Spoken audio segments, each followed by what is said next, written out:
Hello, everyone. Welcome to week 2. This week we're going to talk about definitions of terrorism, typologies, that sort of thing. So last week we spent time exploring kind of generally what terrorism was. So this week we're going to focus on the actual terrorism definitions and typologies. So despite terrorism having been around for many, many years, there really isn't any consensus on any kind of definition of terrorism. Just like I mentioned last week, that old saying, one man's freedom fighter, or one man's terrorist, another person's freedom fighter. That really is applicable to this discussion of terrorism definitions. There's many, many different definitions of terrorism, and kind of depending on who you're speaking to or what agency you're dealing with, the definition of terrorism could be very different, even within the United States. So if you look on page 41 of your book, you'll see a full-page definition of terrorism from the United Nations.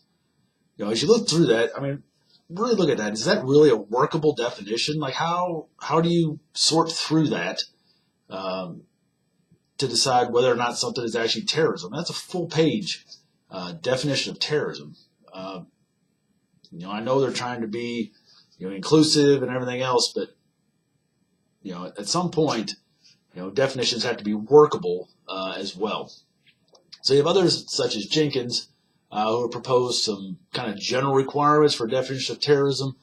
But according to the book, and if you look at their stuff, both he and Hoffman both eliminate states from the definition of terrorism. And if you look around the world, it's pretty clear that states can perpetuate terror.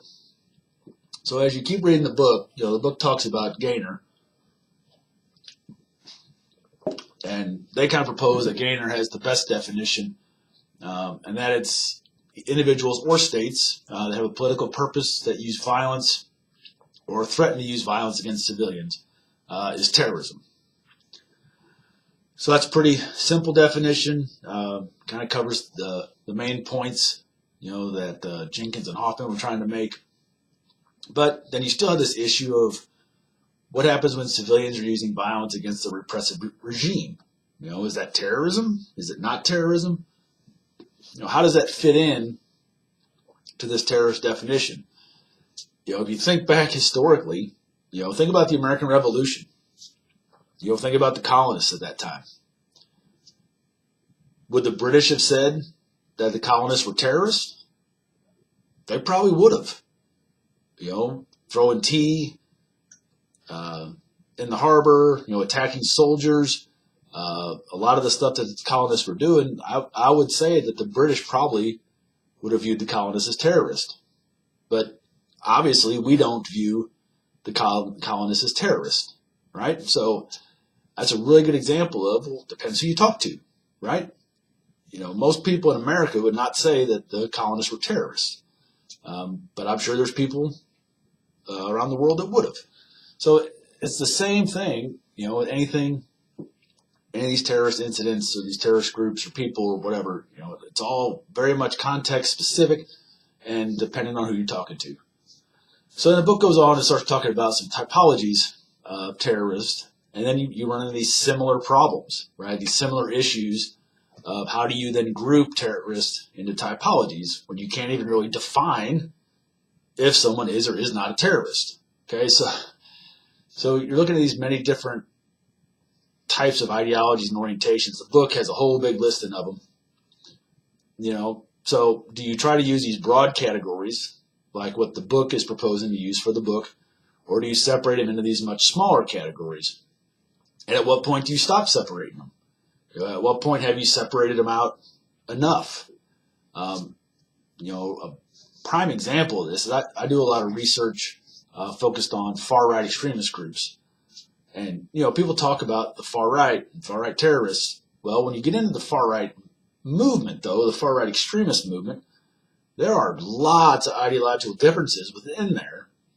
You could probably break it down into 15 or 20 categories, and you might be able to break it down even more than that. So do you refer to them as the far-right, or do you break them down into these smaller categories? And how many subcategories should you have?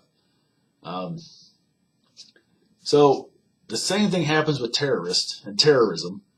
And there's even disagreement upon how they should be typed, right? You could have the same group, and one set of people would want to type them as this, and another group would want to type them as that.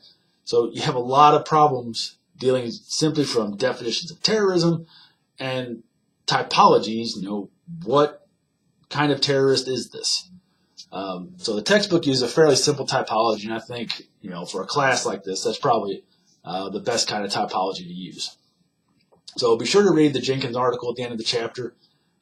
They discuss Jenkins a fair amount in the actual book chapter, and then his article that's at the end of the chapter was the basis for what they discussed in the chapter. So make sure you read the whole thing. It's just a little bit more in depth about what they were talking about in the textbook.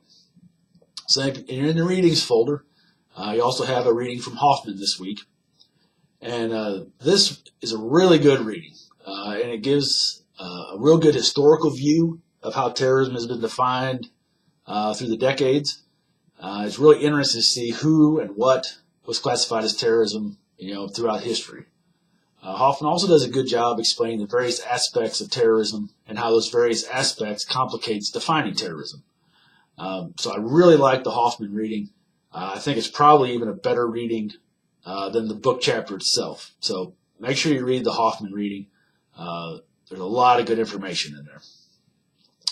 And then the last two readings, you have the Perry article and the Bruce article. And the Perry article discusses the various different definitions of terrorism used by the federal government, and then proposes three possible solutions to this problem of having too many definitions. And then the Bruce article also discusses the multiple use of definitions of terrorism, but Bruce focuses more on international organizations and how they relate. So how does I believe it's the United Nations that he uses. How does the United Nations definition relate to the FBI and that sort of thing? So as you're reading those, really think about, what does this mean for terrorism? What does it mean for addressing terrorism? What does it mean for the studying of terrorism? To have all these various definitions of terrorism. If you have a bunch of federal agencies in the United States that all have different definitions of terrorism. Now they're all pretty similar, but they're still different. What does that do when you start trying to develop policy solutions to combat terrorism? How do these various definitions and disagreement on definitions, how does that impact how these agencies address terrorism? And on the international level, how does it impact how internationally these organizations such as the UN, how does that impact how they address terrorism globally? Okay, so really think about that as you're reading through Bruce and Perry, because they do a really good job of kind of outlining, the various definitions, and then think about the problems that can really cause. So don't forget to do your discussion board this week, and I'll see you next week.